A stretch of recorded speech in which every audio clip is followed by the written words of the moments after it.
अस्सलाम वालेकुम नाज़रीन, आप देख रहे हैं रवाज और मैं हूं मुदस्सिर ज़ाहिदी। इस वक्त हम मौजूद हैं नेशनल प्रेस क्लब के सामने।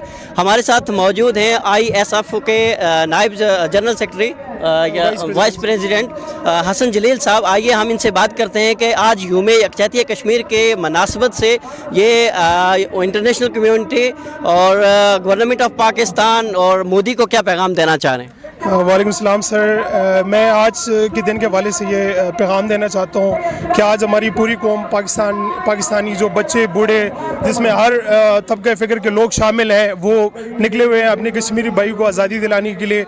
और कश्मीर में जो मोदी जालिम ने जो मज़ालिम हमारे कश्मीरी भाइयों पे डाले हुए हैं और वो जो कुल्लम कुल्ला इंसानी हकूक़ की खिलाफ वर्जी कर रहे हैं, तो इसके हम भरपूर मज़ामत करते हैं।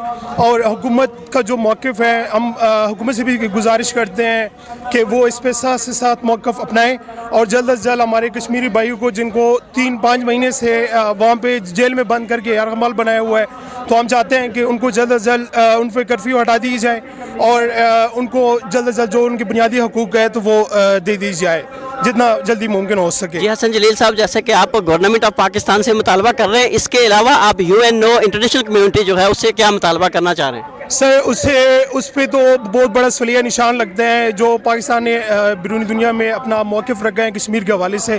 तो उस पर जो बाकी दुनिया की जो खामोशी हैं, खास करके जो हमारे इस्लामी ममालिक हैं जो जिनको लीड फ्रंट पे होना चाहिए था, वो बहुत बेग पे आ गए हैं। तो ठीक है, तो वो ये इशू उस तरीके से वो नहीं उठा रहे जो उनका हक़ है। 70 साल जो वो एक जदोजहद कर रहे हैं तो उनको कोई सिला नहीं मिल रहा है, कोई उनकी आवाज़ नहीं बन रहा है। हमारे प्राइम मिनिस्टर जनाब इमरान खान साहब जो कश्मीर के सफ़ीर बने हैं, इंशाल्लाह हम उनसे उम्मीद रखते हैं कि वो इस मसले को संजीदगी से लेंगे और अक्लमंदाना तरीके से इसको पाई तक मिल तक पहुँचा देंगे। लेकिन इंशाल्लाह बहुत जल्द कश्मीर हमारा आज़ाद हो जाएगा। जी हसन जलील साहब, आखिरी पैगाम जो आप मकबूजा कश्मीर के बहन भाइयों को देना चाह रहे हैं आज यूम यकजहती कश्मीर के मुनासबत से? बिल्कुल सर, तो वो मेरा पैगाम है अपने कश्मीरी भाई जो वहाँ पे मसूर होकर रह गए हैं, जो तकरीबन 5-6 महीने से वहाँ पे कर्फ्यू के अंदर रह रहे हैं। जाहिर सी बात है उनको मुश्किलात तो होंगी, लेकिन जब आप आज़ादी हासिल करते हैं तो आपने ऐसे मुश्किलात और चैलेंजेस का सामना करना पड़ता है। आपको ऐसे मुश्किलात अच्छे वक्त के बाद बुरे वक्त के बाद अच्छा वक्त होता है, तो इंशाल्लाह कश्मीर का अच्छा वक्त करीब है।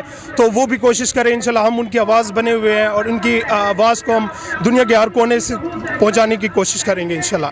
Thank you. जी नाजरीन, जैसा कि आप देख रहे थे कि हसन जलील साहब कश्मीरी कौम को ये पैगाम दे रहे थे, उसके साथ साथ जो है वो इंटरनेशनल कम्यूनिटी और हुकूमत वक्त को भी ये पैगाम दे रहे थे।